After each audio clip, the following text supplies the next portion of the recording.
rising in the east. The story begins by showing us a prince who had an extremely beautiful palace. He used to throw grand parties for beautiful girls in his palace. One night, a huge storm comes, and to escape it, an old woman enters the prince's palace. At first glance, she appeared old and not very pleasant to look at. The old woman approaches the prince and gifts him a rose. Seeing this, the prince laughs and thinks the old woman is in poor condition and not attractive, so he starts mocking her and disrespecting her, even throwing away the rose she gave him. The old woman tries to explain to the prince that true beauty is not in a person's face, but in their heart. But the prince refuses to listen to her. Suddenly, the old woman transforms into a beautiful lady. It turns out she was actually a sorceress who had taken the form of an old woman to test the prince's heart. Now, she realizes that the prince has no love in his heart. Angered, she uses her magic to turn him into a beast. The prince falls to his knees, begging her not to do this, but she doesn't listen and completes the curse. Because of her magic, the people in the kingdom slowly begin to forget about the prince. Even the rose that the sorceress gave the prince was no ordinary flower, it was magical, enchanted with a powerful spell. Since the prince refused to accept it, the sorceress cursed him. The curse would only break if the prince found someone to love him, and whom he loved in return, before the last petal of the rose fell. If he failed, he would remain a beast forever. Many years pass, and no one sets foot in the palace. Meanwhile, in a nearby village, we meet a girl named Belle.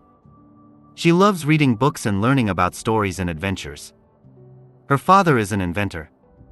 In the same village lives a man named Gaston who wants to marry Belle. But Belle has no interest in him because Gaston is arrogant and self-centered.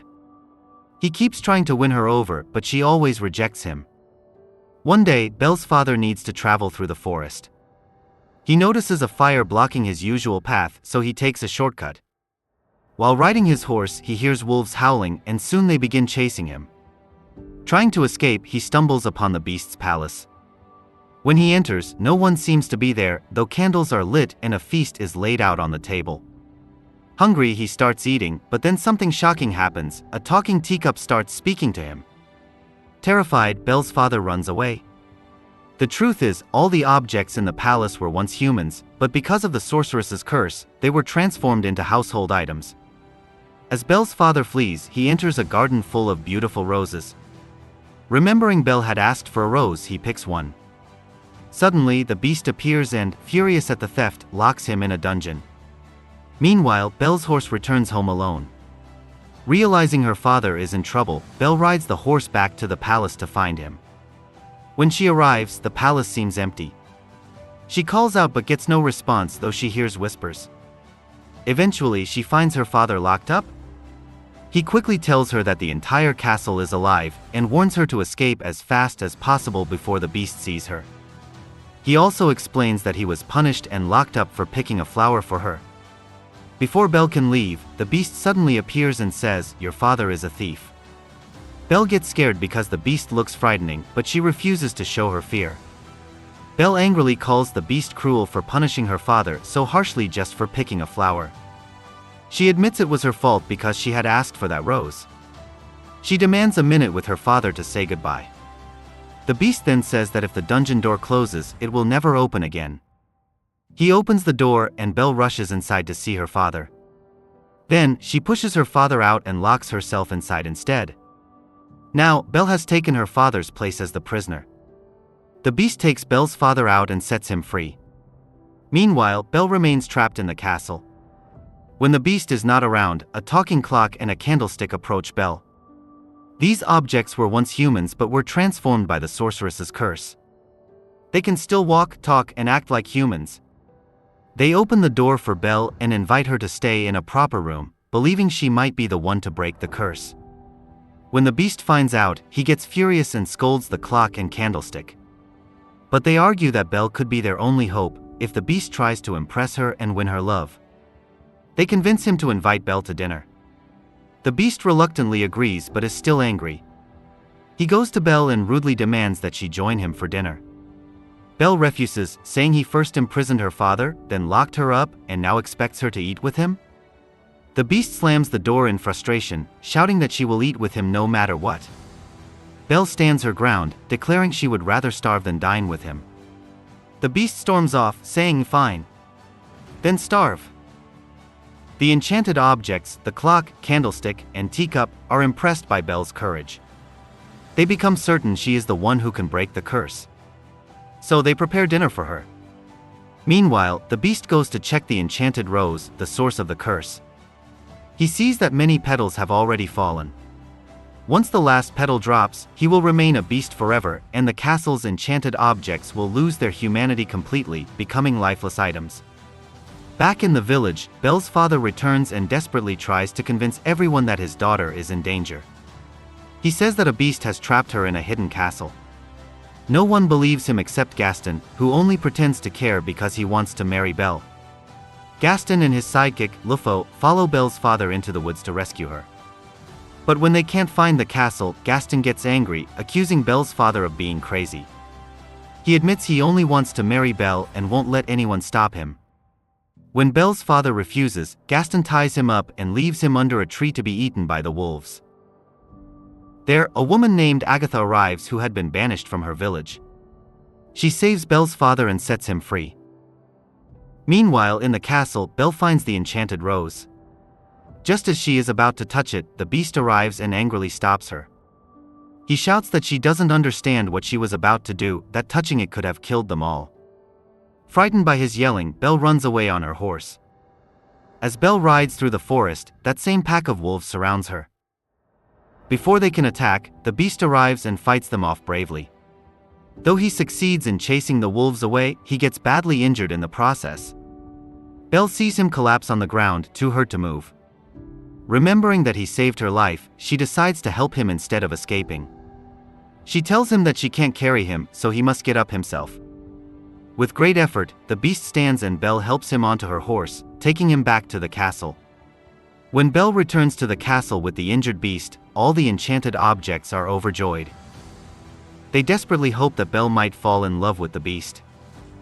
They don't explain the full story to Belle, only telling her that when the last petal falls from the rose, the beast will remain a beast forever and they will become ordinary lifeless objects. Instead of leaving, Belle takes care of the beast and tends to its wounds. As she reads poetry to him, she is surprised when he finishes the lines she was reading.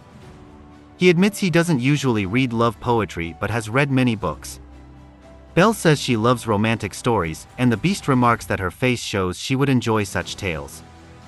He then shows her his enormous library, which amazes Belle since books were so rare in her village. The beast tells Belle she can stay in the castle if she wishes. As time passes, the two become friends. They eat together, the beast sings for her, and he shows her a magical book given to him by the enchantress. This book allows them to travel through time. Belle uses it to see the last time she was with her mother.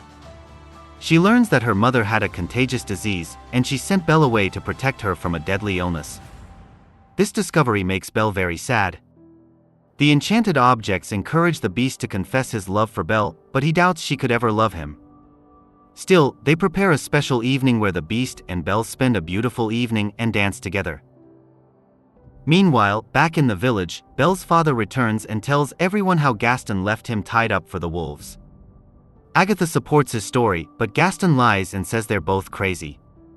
The villagers believe Gaston and think Belle's father is mentally ill or possessed. They capture him, believing he needs to be locked away. Back in the beast's palace, the beast and Belle are happily dancing together. The beast tells Belle that his father taught him how to dance. He asks if she misses her father, and Belle says yes, she misses him very much. The beast has a magic mirror that can show anyone they wish to see. When Belle looks into it, she sees that the villagers have captured her father. Worried, Belle becomes anxious. The beast tells her, "Your father needs you. You should go to him." He gives her the magic mirror, saying, "When you miss me, you can look at my ugly face in this mirror." Belle immediately leaves to rescue her father, leaving the beast alone in the castle. The beast misses Belle terribly because he has fallen in love with her. Now that she is gone, the curse will remain unbroken, and he will stay a beast forever. This makes the beast and his enchanted friends very sad. Meanwhile, Belle arrives in her village and sees that the villagers have imprisoned her father. She tells them everything her father said was true, that there is a castle in the woods where a beast lives. But no one believes her. To prove it, Belle shows them the beast in the magic mirror. Everyone is shocked when they see the beast. Belle assures them he is not dangerous, saying he has a good heart and would never harm anyone. Gaston, hearing this, realizes Belle has fallen in love with the beast. Jealous, he lies to the villagers, saying the beast has used black magic on Belle. She and her father must be locked up? Gaston then stirs up the crowd, shouting, "We must go to the castle and kill the beast before he comes to our village and kills us all." The villagers agree and march toward the castle. When they reach the beast's palace and attack, the enchanted objects fight back. The villagers are confused, seeing ordinary things moving on their own. Meanwhile, Gaston sneaks up to the beast, who is heartbroken over Belle's absence. Gaston taunts him, "Do you really think Belle loves you? She is the one who sent us here to kill you." He then shoots the beast, who falls but manages to grab onto the castle's edge. Before Gaston can shoot again, Belle arrives and stops him. A struggle breaks out and Gaston loses his gun. When the beast watches Belle fighting for him, he is filled with courage. Belle! He grabs Gaston by the neck, ready to throw him down. Gaston begs for mercy, Don't hurt me, beast. and the beast says, "I am not a beast," before letting him go. As Gaston leaves, he takes advantage of the moment and shoots the beast from behind. The beast gets badly injured and collapses near Belle. At the same time, the ledge where Gaston stands breaks, and he falls to his death. The beast is now dying, breathing his last breaths. Belle tearfully tells him, "I will never leave you again." But the beast whispers, "My time has come." Just then, the last petal from the enchanted rose falls. The castle goes silent, the enchanted objects lose their last traces of life. Heartbroken, Belle cries over the beast and finally confesses, "I love you." At that moment, Agatha, the woman banished from the village, arrives. She is the enchantress who cast the curse.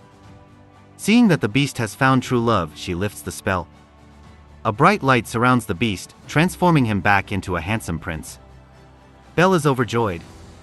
All the enchanted objects return to their human forms, celebrating their freedom. The movie ends happily as Belle and the prince dance together in the castle, surrounded by their friends. On IMDb, this movie was rated by 351,000 people and has an average rating of 7.1. I hope you enjoyed this video. Please share it with your friends and subscribe to this channel for more interesting videos like this.